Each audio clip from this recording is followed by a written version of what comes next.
Welcome to Reclaiming Me, a trauma-informed podcast helping women with complex PTSD heal the lasting impact of childhood attachment wounds from parents and caregivers, so you can finally release people-pleasing and perfectionism and learn to trust in relationships, beginning with the one you have with yourself.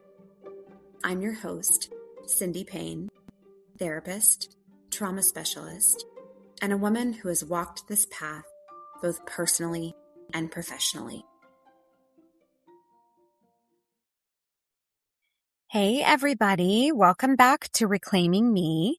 And if you're new here, I'm Cindy, licensed professional counselor and trauma specialist. And this is a space for trauma healing, personal growth, and figuring out what it actually looks like to reclaim yourself after living with complex trauma. And I'm so excited for today. It is a part one of a two-part Ask Me Anything series. And a little while back, I opened up my inbox for CPTSD related questions. And as listeners, I have to say you all really showed up. I got so many thoughtful, vulnerable, real questions. And I really wanted to give them the space that they deserve instead of rushing through them in one single episode. So we are going to be doing 2 full-length episodes this time. But before we dive in today, just a quick programming note that for the next couple of weeks, there won't be a midweek reframe episode on Wednesdays. And again, if you're new here, just know that every Monday I release a full-length episode, and I follow that full-length episode up with a Wednesday midweek reframe. And it's typically a skill or just an expansion of Monday's episode that is a little bit shorter in length, but it always supports the full-length episode on Mondays. And just on a personal note, I am in the middle of transitioning my twin sons into their freshman year of college, and then back to California, where I recently just relocated to from Texas. And there's been a lot of settling in this whole new season of life for me. So new state, new home, new schedule, new everything. So I am really trying to practice what I preach to my listeners and working on just really giving myself this space to fully dedicate to the Q&A series for now. And don't worry, I'm going to be back to our regular rhythm soon after this series is over. So thanks so much for your patience and your understanding as I am adjusting to this huge life change. And also a huge heartfelt thank you to everybody who sent in questions to me. This episode in particular is built around some questions from a listener who's been with this podcast for a while. And I want to just say up front, if you recognize your question, thank you for your courage in asking it. That courage is the whole point of this show. Today, we are going to go deep on dating and attachment and what it looks like to build connection with a nervous system that learned early on that closeness was not always safe. And so even if you are not in the dating world and maybe you've been in a long-term relationship for a while, or maybe you are single, I still hope that you stick around for the remainder of this episode because I think that there are some tidbits for everybody. So let's just get into it. All right. This first question, it came from a listener writing in from Canada, and it came in with a lot underneath it. So let me just read the fuller version. A million questions regarding dating and CPTSD. Should I tell the guy I'm interested in about this? If yes, when and how? And when will I know if I'm ready to meet a guy? How do I deal with the freezing that follows some discussions? oof, this was such a great question. I love that this is actually 4 questions wrapped into one because that is so real, right? Dating with a CPTSD diagnosis rarely comes as one clean question. It comes as a flood more often. So let's really just take these questions one at a time. So if you're dating somebody that you see a future with, should you tell him about your complex PTSD? And here's the thing that I want to offer first. So disclosure, to me anyway, is not a yes or no question. To me, it's a when and how much question. You get to decide ultimately what level of detail someone earns access to. And that access can expand over time as trust is built, not all at once on a first date. And so you don't owe anyone your full trauma history to be worthy of dating them. And again, this is not exclusive of just dating relationships. I would also say that this is true for friendships, for certain family relationships. What you might owe yourself, though, is enough honesty that you are not white knuckling your way through interactions, pretending to be a version of yourself that is not real. There is a real difference between privacy and hiding. To me, privacy says, I'm not ready to share that yet. Hiding is, I'm terrified of what happens if he sees the real me. Do you see how those two are very different? So when and how then is the question. So a general rule of thumb that I really like is that you don't need to disclose anything before there's some evidence that this person is safe, that this person is consistent with his or her reactions, and that this person displays a sense of curiosity rather than reactivity. And that's huge, right? Because as CPTSD survivors, we've talked about how we are wired to really read other people's moods, their responses. And so we're constantly picking up on cues of, is this safe? Is this person showing curiosity? How are they reacting? Or how are they responding to me when I bring in my stuff to the table? And that usually isn't date one, right? It's often somewhere in that window after you've seen how they handle a few small vulnerable moments. So do they get curious or do they get defensive? That's a huge one. Do they stay present or do they change the subject? And so when you do share, you don't need clinical language. Okay. You don't have to say the letters CPTSD if that does not feel like you.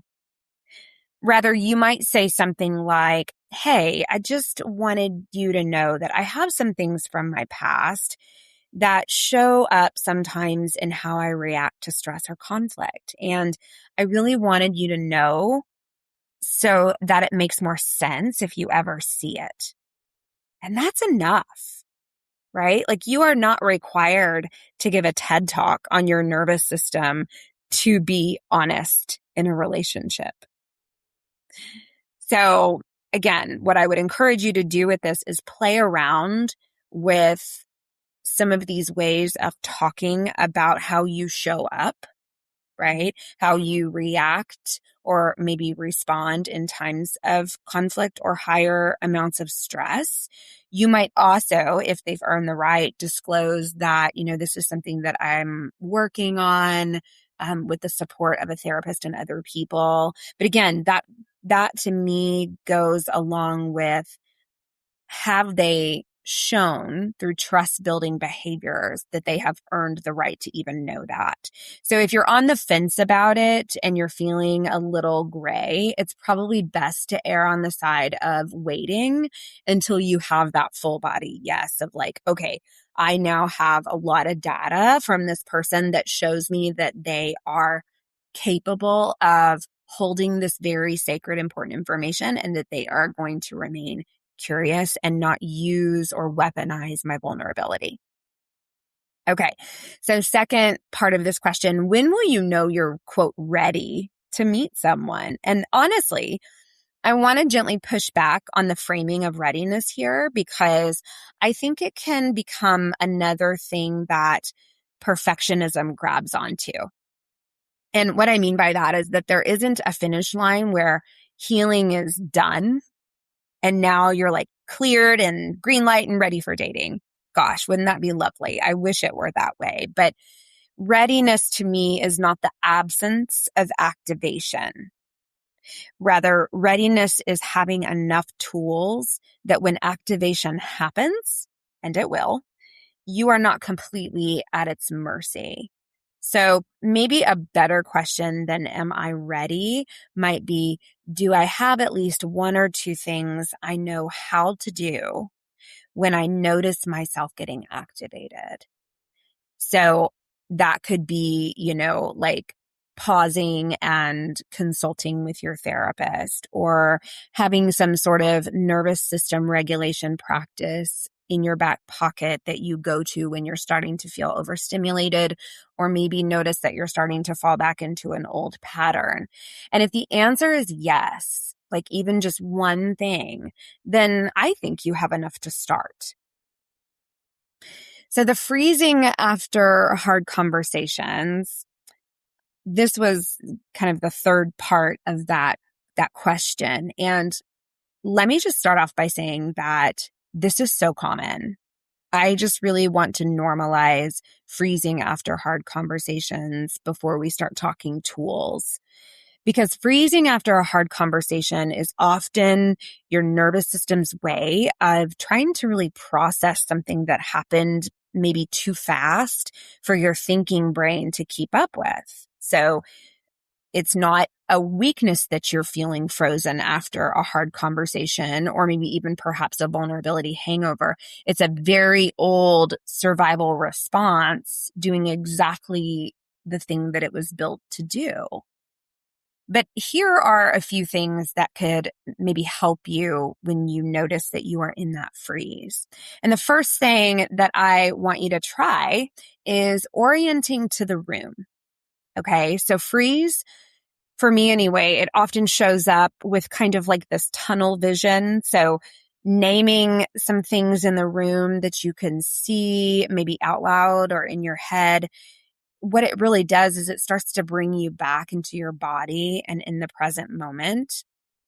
And I don't know if any of you have ever had a previous therapy experience where they give you like a little chart that says like, name 5 things that you can see and 4 things that you can hear and 3 things that you can touch and 2 things that you can smell and 1 that you can taste.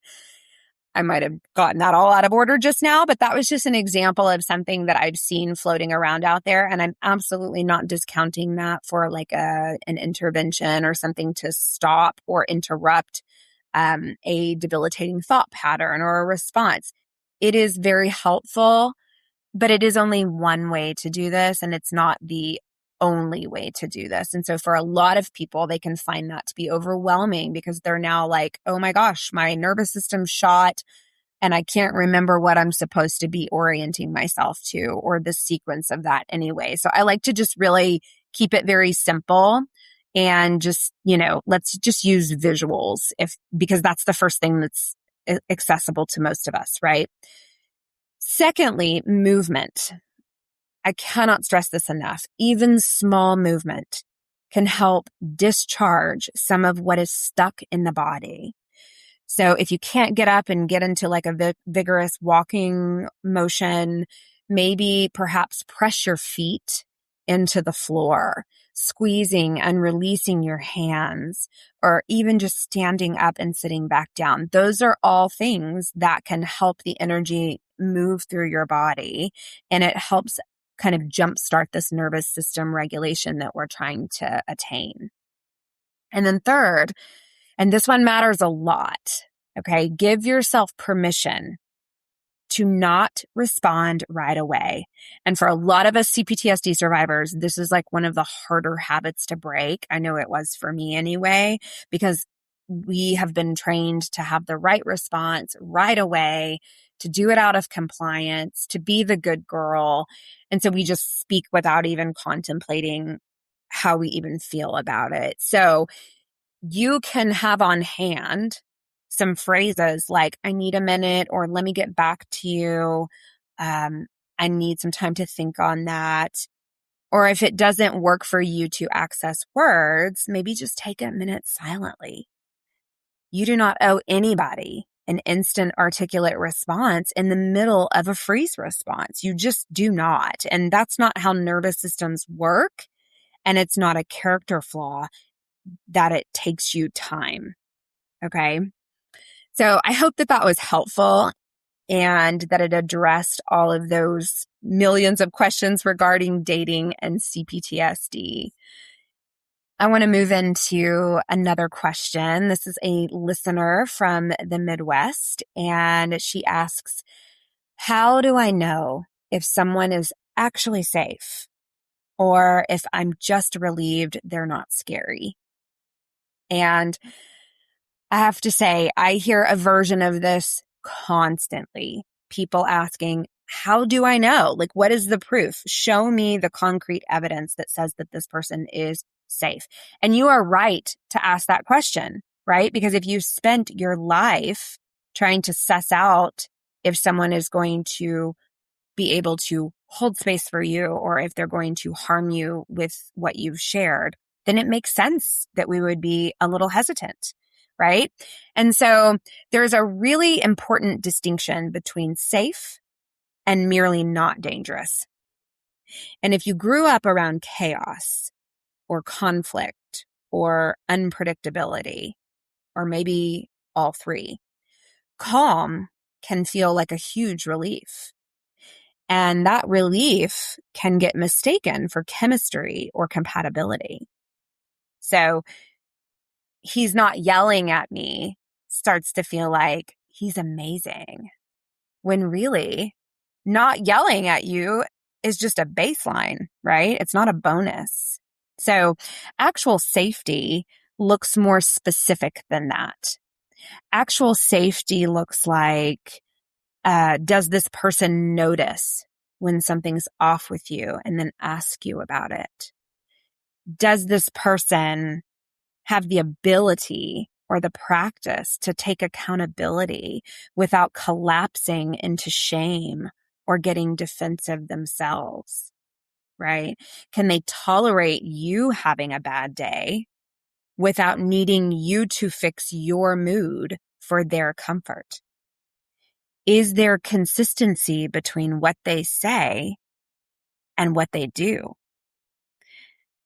Relief is a feeling that is real and it is worth noticing, but I'd like to add that I want you to keep gathering evidence past that first wave of relief before you build a whole story about who this person is. And unfortunately, I haven't found any other way to learn this except for being in situations where we placed our trust and our personal information in the hands of somebody that we thought was safe, and then they did not hold it accordingly. Or as Brene Brown would say, they were not good stewards of our stories.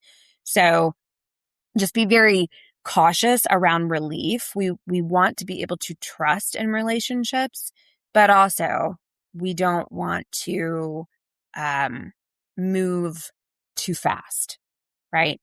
So let's move on to another question from a listener in Oregon. And this listener asks, why do I feel more anxious the closer I get to someone instead of less anxious? Gosh, these are good questions, y'all. As I'm just rereading back over them, I'm thinking to myself, dang, we've got some really, really attentive listeners, don't we? This is such a common question for anyone with an anxious or disorganized attachment pattern. This actually makes a lot of sense through an attachment lens. Because if closeness was inconsistent or unsafe growing up, your nervous system may have learned that intimacy is exactly the moment that danger tends to show up, right? So paradoxically, the closer that things get, the more your body is scanning for the other shoe to drop, because historically that's often when it did, right? So this isn't something that you can think your way out of, in my opinion. Rather, it's something that you would build new evidence against slowly through repeated experiences of closeness that don't end in rupture or abandonment. And over time, with the right person and enough repetition, your nervous system can start to make some updates. So think about it as like when you get the updates on your iPhone, and it just says like, tomorrow when you wake up, it doesn't say this, but this is what happens in my brain is like, oh, I'm going to allow for that update to happen while I'm sleeping overnight. And then tomorrow when I wake up, I'm going to look at it and there's going to be some of these new features on this new version of the software. And I think that that's very similar to how it happens in relationships, right? That over time, with enough repetition, my body starts to feel that it is safe to trust the update, right? But it takes longer than your logical brain wants it to. And that's not the failure here. Okay. This is just how implicit memory works. So great question. All right. A listener from the UK asks, my partner says I'm too much when I need reassurance. Is he right? I just want to sit with this one for a second, because that phrase too much tends to land, for me anyway, like a verdict rather than feedback. And it often gets absorbed as our identity rather than examined as a dynamic, right? And as I've said on here, and I will continue to say on here until I'm blue in the face, that needing reassurance is not a character flaw. Okay. Everybody needs some degree of reassurance in a relationship. That's just part of being human and building trust. The real question isn't whether you need reassurance. It's whether the amount you're needing right now is proportional to what is actually happening, or whether it's being driven by an old wound that's louder than the present moment. And so here's what I want to gently offer back. If your partner is dismissing the need itself rather than helping you figure out where it's coming from, that's worth noticing too. Do you see the distinction that we have? Armored versus curious. A partner who says you're too much and stops there is very different from a partner who says, help me understand what's underneath this so I can actually support you. Do you see? One shuts the door. The other opens a conversation. Two wildly different things. You are allowed to need reassurance and also to want a partner who's curious about that need instead of irritated by it. And I always go back to the idea of projection, right? That if I respond to my partner with a defensiveness or a criticism of like, you're always so needy, you're always asking me, questions that you know the answer to, there's something deeper going on in the person who's making the accusation, right? And so the goal is to promote curiosity and openness in a relationship versus judgment and a closed door. Okay, last question for this episode, and then we'll move into our second part next Monday for more great questions. A listener from Texas, my home state, asks, how do I stop testing people to see if they'll leave? Oof. Have to say, I This one really hit home for me because I have been on the receiving end of relationships where I am being tested over and over. And it's such an honest question and such a common pattern with this anxious attachment styles specifically. And here is what I have learned about, either being on the receiving end of the person who's being tested or even doing the testing myself, that testing is usually not a conscious choice. Okay. In the beginning, anyway, testing is often your nervous system trying to obtain certainty faster than trust can actually be built. Right. So if you pick a fight and then you pull away or create a small crisis and the other person stays, there's a part of you that gets this hit of relief, like because it's proof, it's evidence. But here's the problem. The problem is that relief that you're seeking is usually temporary, and the testing itself can actually be very damaging for the security that you're trying to confirm in the relationship. And so once this unconscious choice becomes conscious, there has to be, I think, if you want the relationship to be a sustained one, there has to be some tweaks that you're making in this area. Otherwise, one person or both of you are just going to get fed up with it and be like, okay, like I've done everything I know to do. This still doesn't feel safe for me. And then you're just not really willing to stick around because it starts to feel like you're having to prove yourself or you're playing games. So a gentler alternative is to name the fear directly instead of acting it out indirectly. So instead of picking a fight to see if someone stays, you might try saying, I'm noticing I feel scared you're going to pull away right now, and I don't totally know why. And that is a much more vulnerable and yes, harder move than testing. It's also a much more effective one though, because it gives the other person something real to respond to instead of a scenario to react to. And so if you do this and you're vulnerable and you're saying, I'm noticing that I'm feeling this and I'm not really sure why, then there creates an opportunity for some change in the relationship, some change in how you show up for one another, some change in your communication. But let me say this.